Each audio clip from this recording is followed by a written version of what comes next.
buenos días, buenas tardes, buenas noches, ya que en esta época no solamente nos juntamos en vivo, nos vemos en diferentes momentos.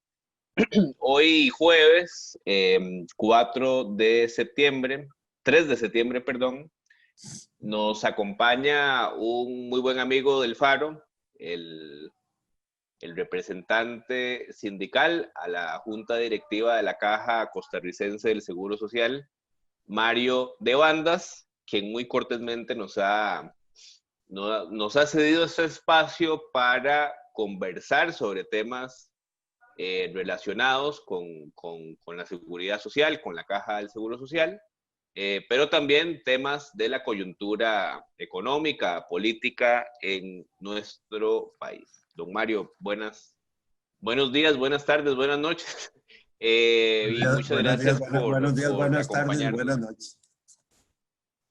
De hoy ya no sé si es 3 o 4, pero bueno. No, pasa es que muchas veces anunciamos las entrevistas en vivo, que además, como bien saben, quienes nos escuchan, son grabadas, pero después la gente las ve en YouTube, entonces ya vivimos en una época en la que el tiempo está absolutamente trastocado, así que decidimos establecer ese sistema de buenos días, buenas tardes, buenas noches para satisfacer a todas y a todos.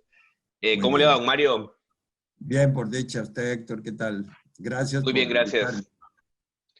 gracias. Bueno, el interés primordial de esta entrevista, don Mario, como bien lo charlábamos antes de comenzar ya la entrevista de manera formal, era conversar sobre estas noticias que han venido saliendo en estos días en relación a inversiones que en otro momento ha hecho la institución, la Caja Costarricense del Seguro Social, en el mercado de valores en nuestro país, y que de alguna manera se ha hecho un tema quizá más polémico de lo usual, dada la inversión que se ha hecho en títulos del Grupo Nación y de la banca privada, en un contexto en el que la calificación de esas entidades ha venido en deterioro en los últimos años. Hay que recordar que fueron inversiones que se decidieron en su momento desde el 2014, no es algo que haya sucedido hace un mes, ni mucho menos. Y en ese contexto usted ha dicho cosas muy interesantes relacionadas a la discusión más general acerca del mercado financiero en nuestro país. Si usted nos quisiera regalar una primera contextualización, reflexión en particular sobre ese tema. Bueno, muchas gracias, Héctor. Sí, mi preocupación es que los fondos de pensiones, tanto de IBM como de las operadoras de pensiones, y si usted le agrega fondos, por ejemplo, de las asociaciones solidaristas y de las mismas cooperativas de ahorro y crédito, ya no hayan dónde colocarse en el mercado financiero costarricense. Esos fondos son ahorros nacionales, son ahorros que pertenecen a los trabajadores y que tienen una finalidad social muy clara. Pero el mercado financiero nuestro es muy estrecho. Entonces, el 97% de esos fondos, en el caso de pensiones, se invierten en títulos del gobierno de la República. El gobierno utilizará algunos de esos fondos para financiar también obra pública, pero no hay una titularización expresa para, digamos, financiar obra pública. Y esto hace que esos grandes sumas de dinero, ya no se pueden seguir invirtiendo en el Estado. Incluso hay un problema porque las calificadoras de riesgos están bajando la calificación del mismo Estado. Entonces, si usted como administrador de los fondos está frente a un técnico que le dice, ojo, están bajando, aumentando aquí los riesgos, ¿a dónde invierte el dinero? El mercado financiero es muy pequeño, entonces se va a la bolsa de valores y ahí hay emisores. Esos emisores son calificados también por los analistas de riesgos. En el caso de la Nación, en el momento que se hicieron esas inversiones, tenía AAA, que es la máxima calificación que tiene un emisor.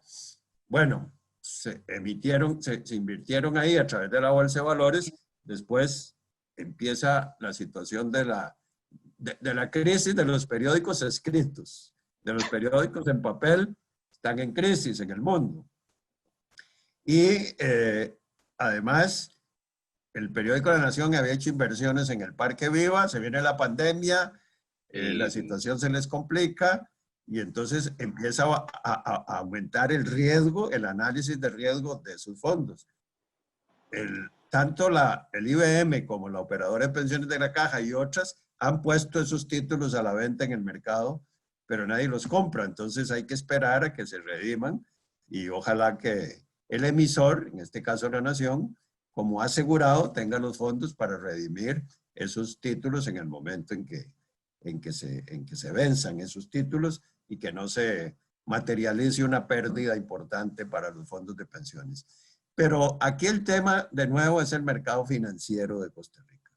Y yo creo que eso hay que someterlo a una exhaustiva revisión desde las funciones del Banco Central, que yo sigo insistiendo que tiene, ya estoy diciendo que además de tener una posición ortodoxa, en mi juicio es que ya tiene una posición perversa en contra de Costa Rica, porque las reservas en dólares que tiene el Banco Central están colocadas en el mercado financiero internacional con unas tasas de rendimiento cero, porque exigen que esas reservas sean muy líquidas. Es decir, el Banco Central no puede invertir sus reservas en dólares a 5 o 6 años plazo, prácticamente las invierte a la vista, lo cual significa que el rendimiento que le dan es mínimo. Y esas reservas, por casi 9.000 millones de dólares, el Banco Central podría perfectamente coger 3.000, 4.000 millones de esos para financiar al Estado en pago de deuda al exterior y a muchas instituciones públicas en importaciones, no afectaría el tipo de cambio, no afectaría la emisión monetaria y reduciría el endeudamiento del país con bancos y organismos internacionales, porque había lo absurdo. Se colocan esos fondos al 1, 0.5% tal vez, y se piden préstamos al 3, al 4%, que además vienen con una serie de condicionamientos para el país. Entonces, ¿qué es lo que yo planteo? Ese sistema financiero, incluso con las agencias reguladoras que fueron creadas para impulsar la privatización de la banca en Costa Rica. Esas agencias reguladoras no tienen como propósito mejorar la eficiencia o la eficacia del Banco Nacional o del Banco de Costa Rica, no. Su función es favorecer a la banca privada, lo cual significa que la banca estatal ya no incurre en los riesgos para promover inversión como hace algunos años. Ya eso no lo puede hacer porque se lo impiden los organismos reguladores. Esos organismos reguladores, que dicho sea de paso, su presupuesto no pasa por la Asamblea Legislativa, que tienen dietas extraordinarias, contratan asesores con salarios extraordinarios y no dan cuenta de nada al país, pero están controlando el mercado financiero que en estos momentos en el mundo y en Costa Rica es un poco el corazón de la economía. Ese mercado financiero está al servicio de lo que yo he llamado la revolución neoliberal.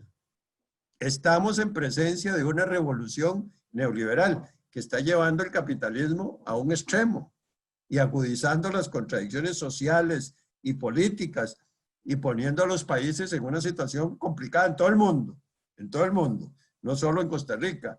Bueno, ahí tiene que haber una reacción nacional frente a eso. ¿Cómo es que funciona el Banco Central? Fíjese que realmente el Banco Central no lo dirige don Rodrigo Cubero, que es el presidente ejecutivo. Lo dirige el señor Den, que es representante de los grandes millonarios de Costa Rica. El señor Den es precisamente de esas grandes fortunas que han acumulado una gran riqueza con la estrategia neoliberal, una riqueza extraordinaria y que han generado desigualdad, pobreza en todos los países y sobre todo el caso de Costa Rica, que es el que estamos hablando. Entonces, cuando hablamos de dónde se invierten los fondos de pensiones, hay que ir al corazón del tema. Mercado financiero y sistema financiero en general del país, que creo que tienen que ser sometidos a una cirugía mayor. Claro, además el mercado financiero en función a qué. Hace, como bien usted me lo señalaba recién antes de comenzar la nota, nosotros hace mes y medio tuvimos una charla de este tipo con el ministro de Hacienda, con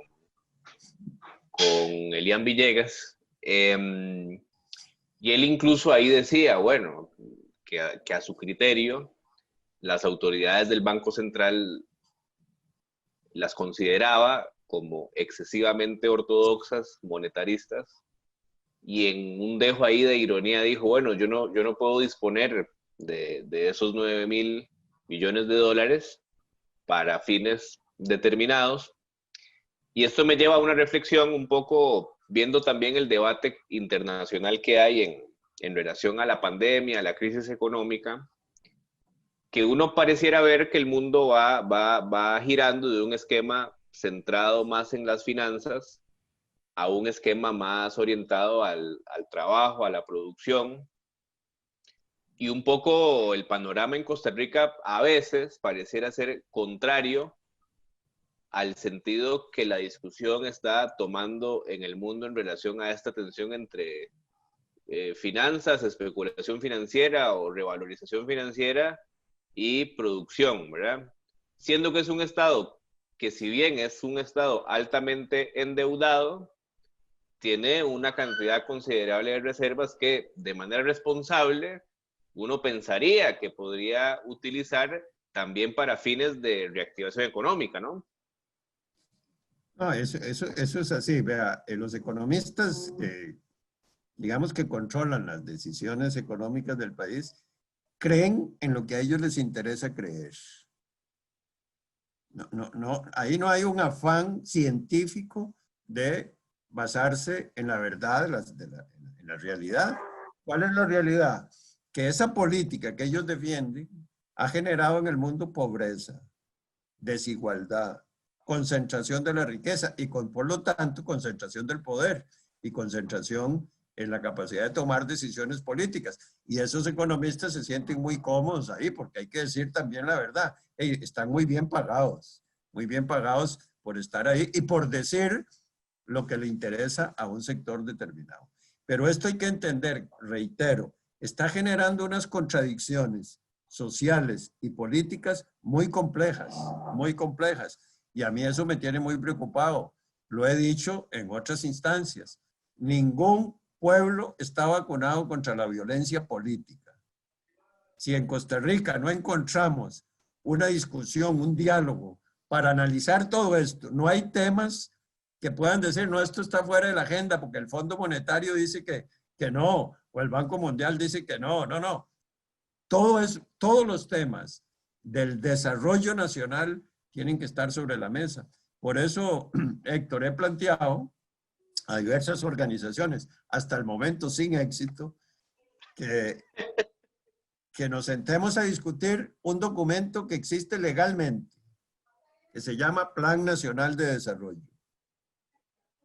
Algunos me dicen, Mario, pero es que ese Plan Nacional de Desarrollo es papel mojado, no sirve para nada, ¿no? Y bueno, no, pero es un documento que la ley exige que tiene que existir. Bueno, sentémonoslo, quitemos, pongamos, veamos qué le falta y propongamos como documento para la mesa de debate un plan nacional de desarrollo que responda a los intereses de la mayoría. Y sí, de que la gente tenga derecho a vivir su vida con dignidad, ¿verdad? Porque ese es el gran tema. Vea, la pandemia nos lo ha descubierto.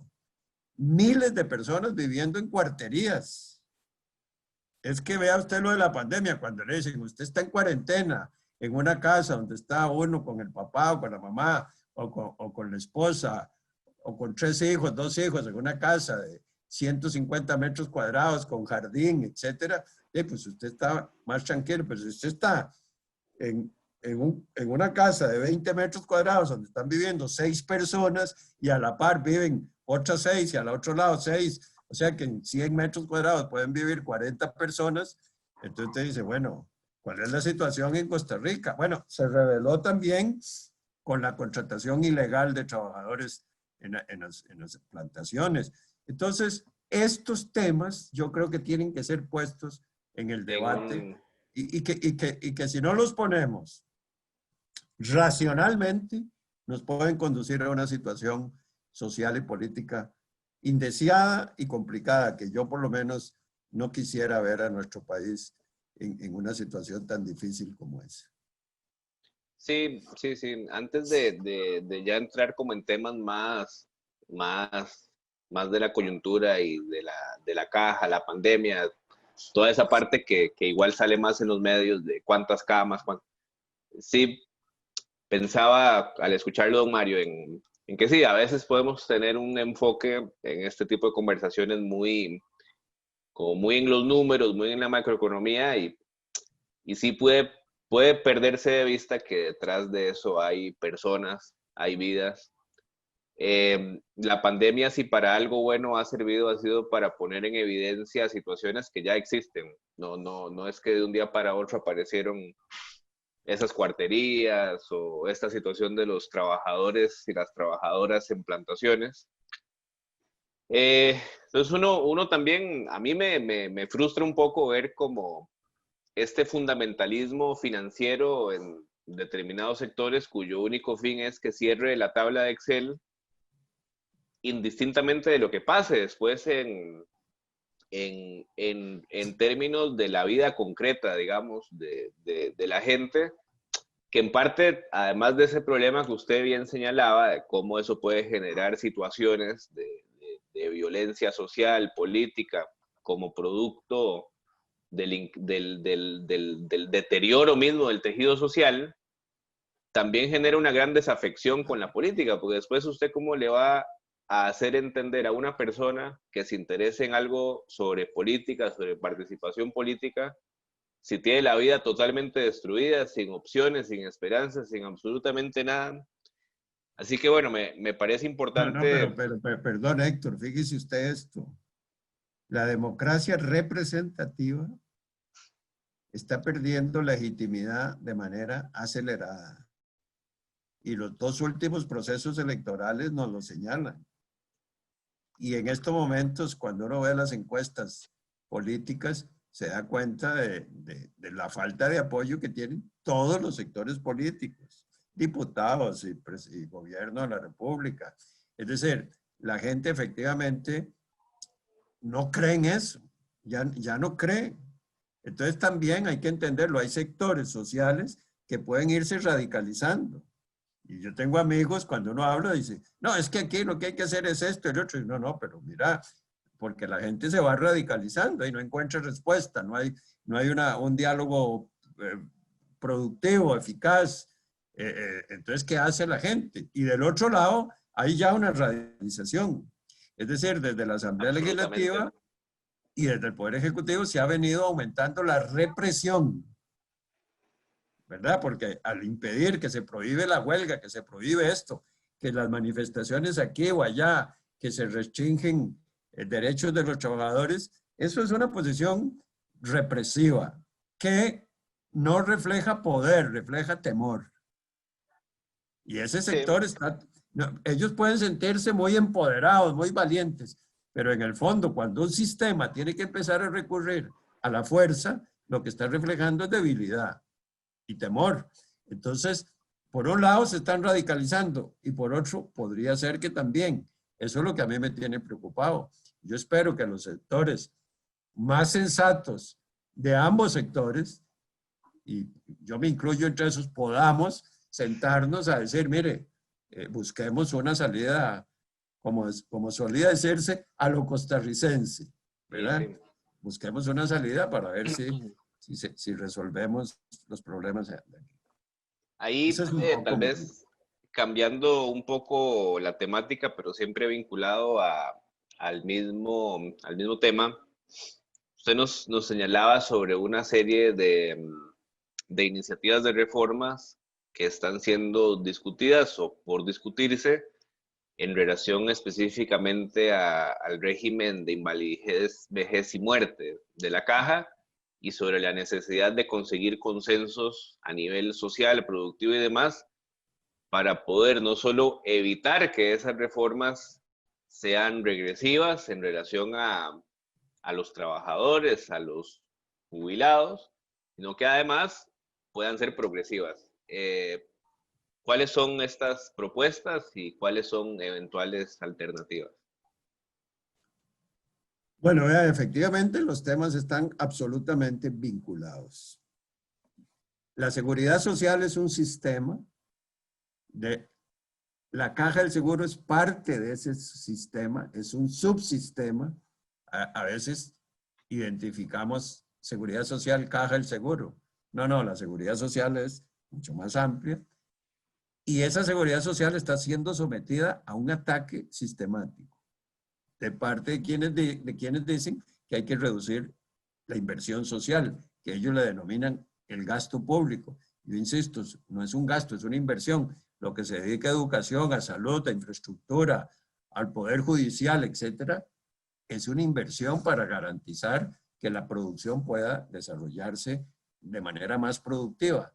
Bueno, la caja, ya hablando particularmente de la caja, está enfrentando serios problemas de sostenibilidad, tanto en el sistema de salud como en el sistema de pensiones. Efectivamente, en pensiones, ¿cuál es el problema que tenemos?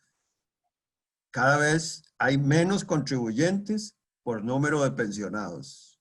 Es decir, si antes había por cada pensionado, voy a decir un número, 10 contribuyentes, ahora por cada pensionado empiezan a haber 5 contribuyentes con una tendencia a la baja. Entonces ahí tenemos un problema.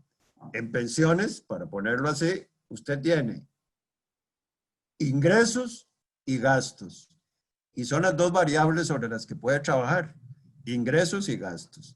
Entonces, los ingresos dependen de las contribuciones y los egresos del número de pensionados y de la esperanza de vida de esos pensionados, que es una cosa que es un éxito que ha tenido Costa Rica. Entonces ahora la gente se pensiona a los 65 años y vive hasta los 80, 85, 90 años y durante ese tiempo hay que mantenerle su pensión. Entonces hay un problema que hay que resolver.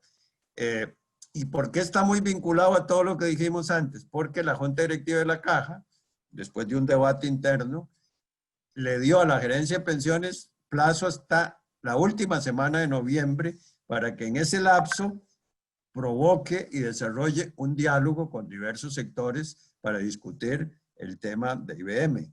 En el caso mío, yo estoy trabajando con una gran cantidad de gente para ver si se logra que esa gente, todos los representantes de diversas organizaciones, puedan llegar a una posición unitaria, estudiar bien el problema, porque eso es importante en un diálogo. No es cuestión de llegar a sentarse a berrear o a espotricar, sino, bueno, con fundamento, con análisis y llegar con una serie de propuestas que van a tener, creo yo, me adelanto un poquito porque no sé al final cuál va a ser la posición de todos esos sectores, pero que van a tener que ver con el hecho de que la generación de ingresos frescos para la caja tienen que pasar por la Asamblea Legislativa. Y es un gran debate, sobre todo en este momento, de a dónde se van a tomar esos ingresos, se van a poner nuevos impuestos, a quién se va a redistribuir el gasto público o la inversión pública, parte hacia la caja del seguro. En fin, hay varias opciones que hay que discutir, pero que ya trascienden a la Junta Directiva de la Caja, porque la Junta Directiva de la Caja tiene dos variables. O aumenta la cotización sobre las cuotas obrero-patronales o reduce los beneficios. No sí, no es más complejo, no hay que buscarle las 5 patas a la mesa no sé. como... Ahora, ciertamente de por medio hay estudios actuariales. Entonces te dicen, bueno, hay 3 momentos críticos en IBM. Uno, cuando se empiecen a utilizar los intereses que generan los fondos de pensión, las reservas que hay que estarlas invirtiendo, a lo que ya nos referimos antes. 2, cuando además de los intereses haya que empezar a pellizcar las reservas. Entonces las reservas a disminuirse. Y el tercer momento crítico, que según los actuarios tiene como 30 años de lapso, es cuando las reservas se acaben. Si las reservas se acaban, no se podrían pagar ni nuevas pensiones ni las pensiones vigentes. Entonces, por eso desde ahora hay que empezar a analizar el tema para ver cómo se logra la sostenibilidad del principal régimen de pensiones del país. Y en eso estamos. Ahí, en ese tema, y tal vez para ya empezar a vincularlo con el tema de salud propiamente, que es el otro, digamos, el otro gran pilar que al menos en cuanto a la caja del Seguro Social comprende la seguridad social en su conjunto. A ver si entendí bien. Usted decía que pasamos de un esquema de 5 aportantes por cada pensionado a una situación en donde eso se ha reducido a la mitad, ¿no? Bueno, 5 aportantes. de 10 viene bajando, de 10.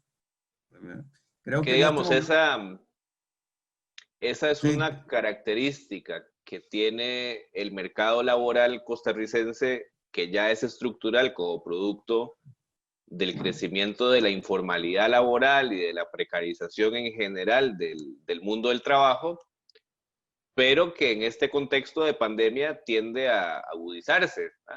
Tenemos estimaciones para finales de este año que hablan incluso de porcentajes de desempleo por arriba del 20%. En ese marco, también para hacerle la situación menos complicada a la gente, se han establecido disminuciones en lo que la gente aporta a la seguridad social. ¿Tenemos alguna estimación numérica de lo que ha implicado la pandemia en términos de la generación de ingresos para la caja? sí, cómo no. Claro que sí hay estimaciones. Como usted lo dice, estas disminuciones se producen por, bueno, cambios en el mercado laboral, estructurales, de por sí, con o sin pandemia. Cambios debido a la pandemia, porque ha aumentado el desempleo y se ha reducido la actividad económica, y porque la Caja, en un afán de contribuir a solicitud del presidente de la República, ha reducido lo que se denominan las bases mínimas contributivas. Es decir, hay una base mínima calculada sobre la cual cada asegurado tiene que cotizar, aunque gane menos que eso, tienen que cotizar sobre esa base, que estaba en 280,000 colones, y para los trabajadores asalariados se ha puesto en 70,000, y para los trabajadores independientes ahora está como en 180,000 colones, por ahí 170,000 colones. Entonces, sí hay una reducción de los ingresos de la caja que se estiman a fin de año pueden estar rondando casi el billón de colones, casi un billón de colones, con un problema porque están incrementándose los gastos por la atención de la misma de la pandemia, pero además porque terminada la pandemia, que ojalá que sea lo más pronto posible, hay una cantidad de tratamientos acumulados de, ¿verdad? Que lo que se denominan listas de espera, que va también a tener un impacto muy importante sobre los costos institucionales. Entonces aquí, igual que pensiones, vamos al debate.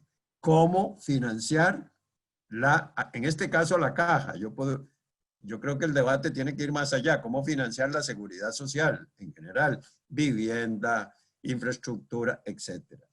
Pero, ¿cómo financiar la caja? Es un problema porque, de nuevo, la Junta Directiva lo que puede hacer es aumentar las cuotas obrero-patronales y del gobierno.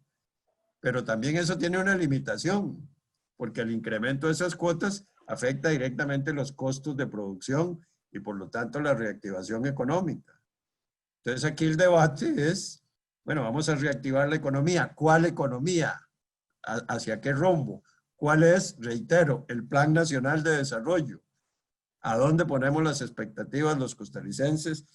¿Y de dónde se van a tomar los ingresos para seguir financiando y sosteniendo la seguridad social?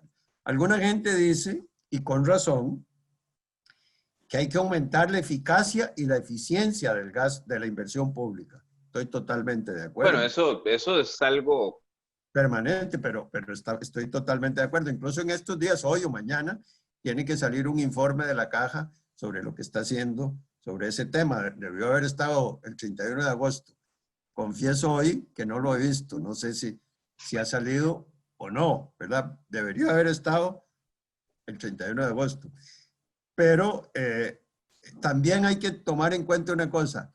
El costo inmediato para mejorar la eficiencia y la eficacia es alto. A mediano y largo plazo usted puede empezar a ver los beneficios. Le pongo un ejemplo.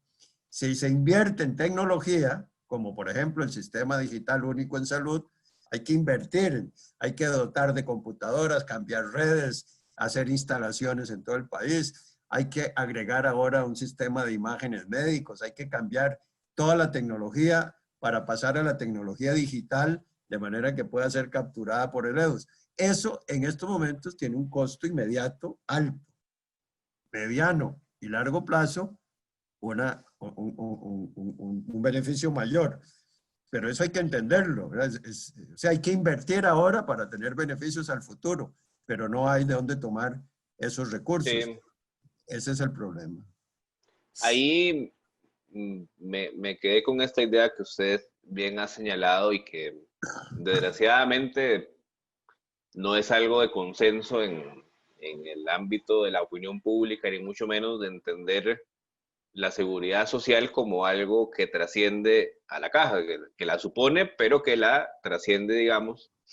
Y pensaba que, bueno, hace 100 años tal vez, pensar la salud, inclusive la etapa del retiro de los trabajadores, se entendía desde un lugar de asistencia social, casi que como una cuestión de caridad, de benevolencia y demás, y pasamos a estos esquemas contemporáneos, ¿no? Incluso en términos de reconocimiento de la desigualdad entre el capital y el trabajo.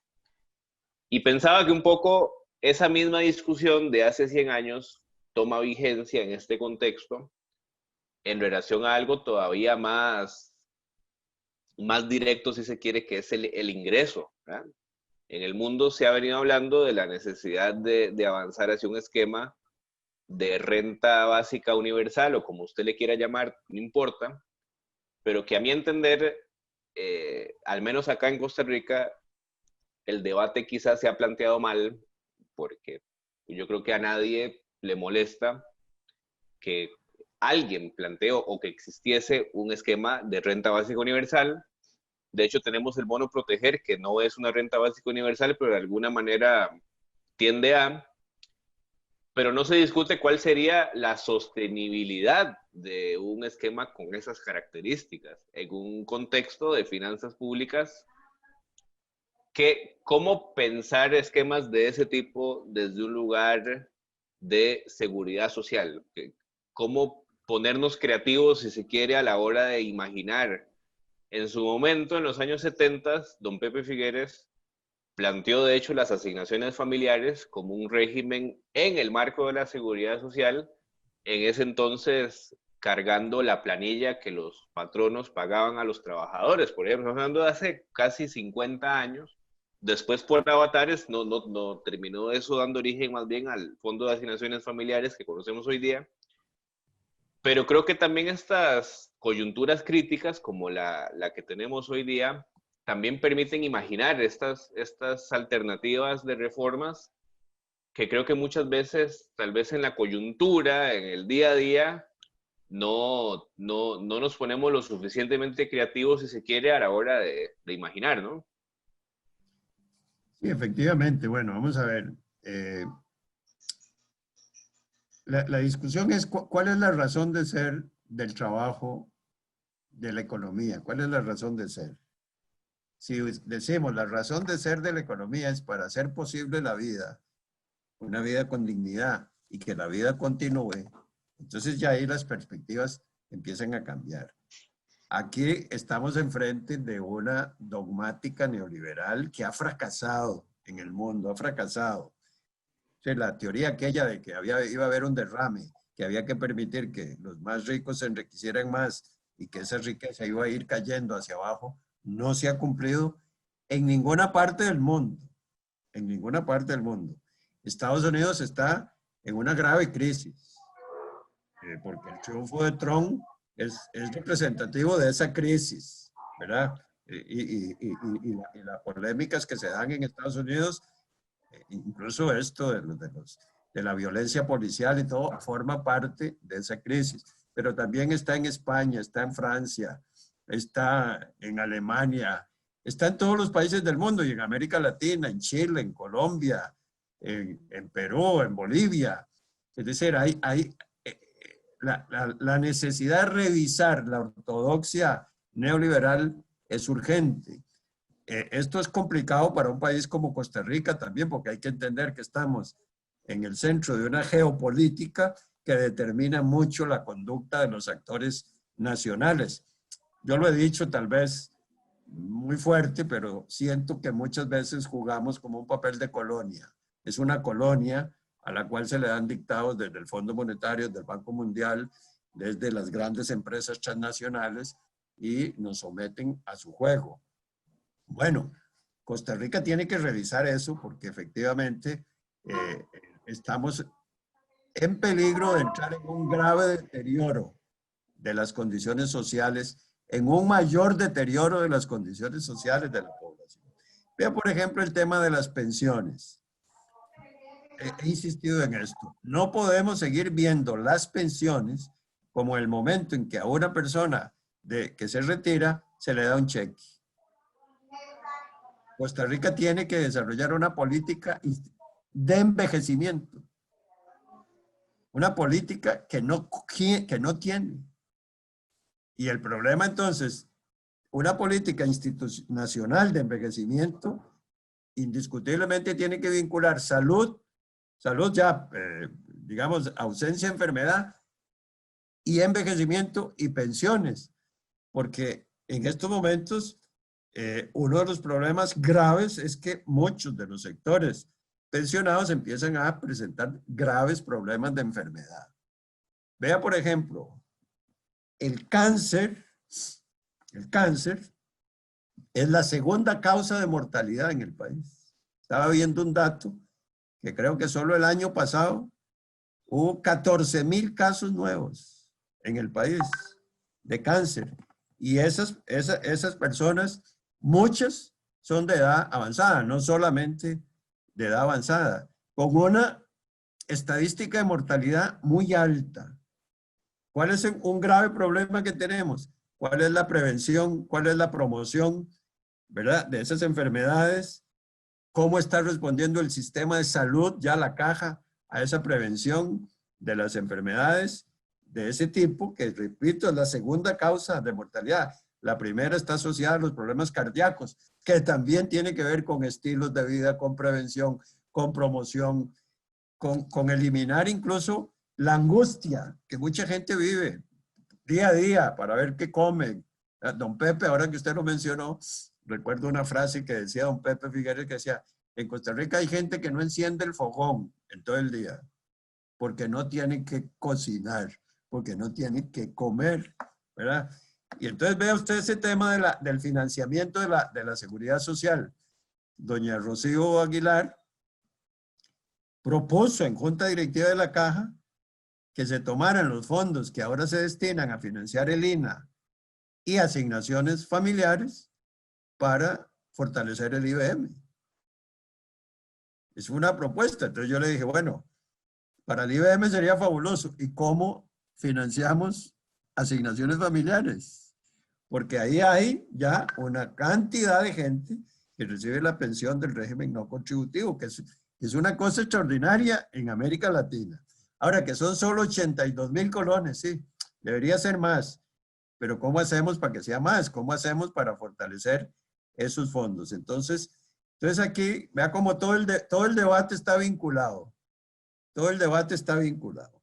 Primero, Héctor, no son ni problemas económicos ni problemas sociales. Son esencialmente problemas políticos, donde tenemos que desarrollar una ciudadanía más activa, más organizada, para impulsar un diálogo nacional. Reitero esta tesis, que ojalá que con los sectores económicamente fuertes y los sectores populares organizados se pudiera llegar a un acuerdo nacional sobre esto para poder fortalecer grandes conquistas del pueblo costarricense, que lo diferencian de casi todos los pueblos del mundo y de América Latina. Nuestra esperanza de vida es más alta que la de Estados Unidos el derecho a la atención de la salud en Costa Rica es para toda la gente. En Estados Unidos no es así. Bueno, tenemos grandes conquistas que están en un serio peligro por reitero, la ortodoxia económica y los intereses particulares de algunos sectores que no quieren ver la realidad, no quieren, se niegan. Ese es parte del problema. Bueno, don Mario, ha sido un rato para mí muy agradable. Yo traía un esquema de entrevista muy acotado a 4 temitas y vea que hemos terminado hablando de un montón de cosas. Y yo por mí seguiría hablando hasta las 4 de la tarde si es del caso, pero bueno, aquí hay tiempos y hay una serie de cosas. Yo peor, que soy muy hablantín.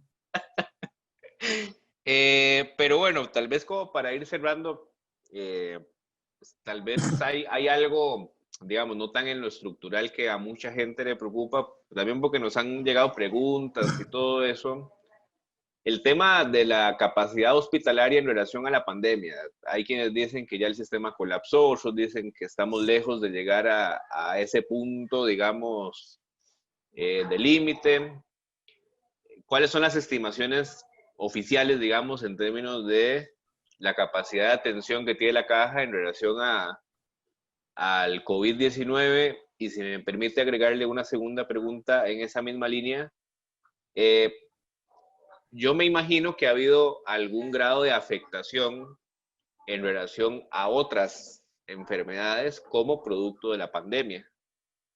¿Cuál sería como el balance en relación a esos dos aspectos puntuales? Bueno, los dos son críticos.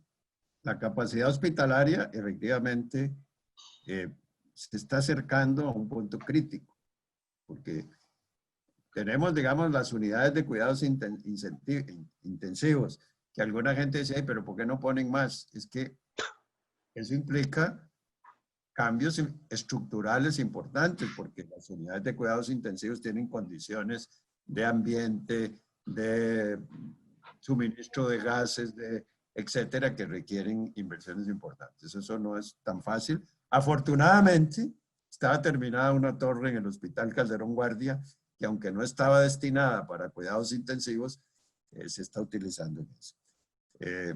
Y que sí tiene las condiciones para que se utilicen. Pero sí se está llegando a una situación difícil, ¿verdad? El número de personas con infección sigue creciendo y esto es muy serio. Además, vea que en otros países, Europa, por ejemplo, está volviendo la pandemia y esto es un problema serio. Y el otro tema es que efectivamente, para evitar aglomeraciones en los hospitales y contaminación, se ha postergado una serie de tratamientos importantes y ya hay quejas de población que está reclamando, requiere una cirugía, tiene un problema en una rodilla, tiene un problema en una cadera, tiene algún problema más serio y esos tratamientos se han estado postergando para evitar hospitalizaciones, porque con todas las medidas que se tomen, se sabe históricamente que los hospitales son fuentes de contaminación. Incluso en Estados Unidos, según estadísticas, muere más gente por problemas intrahospitalarios que por accidentes de tránsito. Para tener una idea. Entonces, bueno, yo creo que estos problemas de nuevo nos obligan a pensar y nos van a obligar a actuar de cómo resolver problemas financieros y también cómo resolver problemas de equidad, porque tenemos un problema de inequidad regional que se está revelando ahora muy fuerte.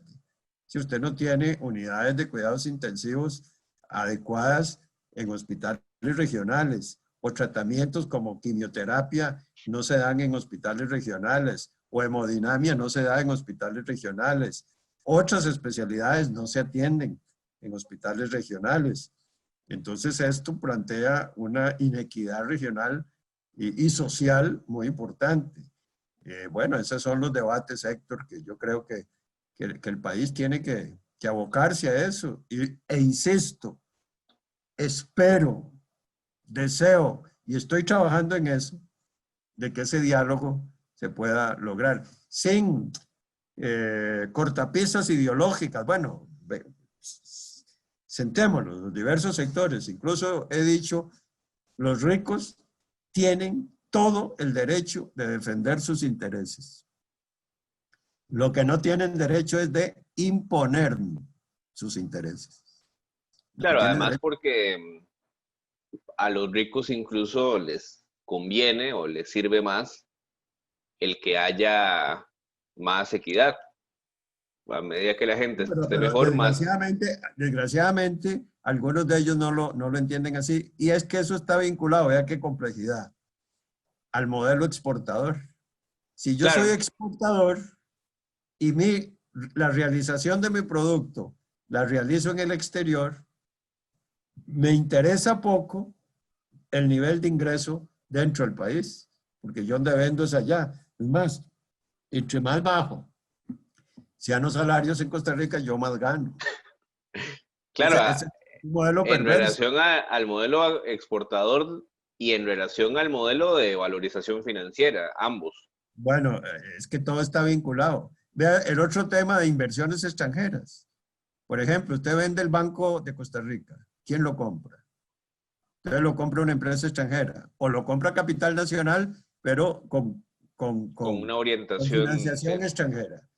Entonces después el país, ese banco explota el mercado nacional y ese banco tiene que generar los dólares para rescatar la inversión y para remesar las utilidades que va a tener. Lo mismo pasa con Walmart o con todas esas empresas que se dedican al mercado de minoreo en el país. El otro gran tema, lo que se llaman los precios de transferencia. Empresas que producen, que les cuesta 100 el producto y lo transfieren a sus sucursales en 90 o en 80. Tienen pérdidas en el país, pagan utilidades allá y después ese producto lo importamos en 200 o en 300. Es decir, toda esa discusión, claro, es muy compleja y reitero, hay que tomar en cuenta las limitaciones geopolíticas que van a ejercer muchas presiones sobre el país, pero habrá que dar ese debate a ver si podemos proyectar a Costa Rica a 60, 70 años más como lo proyectaron nuestros antepasados desde 1900 y pico, pero sobre todo del 40, con las reformas del 40, y aunque seamos críticos también con las reformas de 1948, que fueron importantes. Bueno, con esta reflexión final vamos ya dándole un cierre a la entrevista. No sin antes darte las gracias a nuestro invitado, don Mario de Bandas. Don Mario, muchísimas gracias. Con mucho gusto, ojalá que esto genere alguna roncha. Yo creo que sí. Y bueno, a todos y todas quienes nos han escuchado en este rato, ojalá que, o esperamos más bien que haya sido de un gran provecho, como lo fue para mí, de esta plática con don Mario de Bandas. Y pedirles, bueno, que sigan el Faro. Estamos en Instagram, en Twitter, en el Facebook.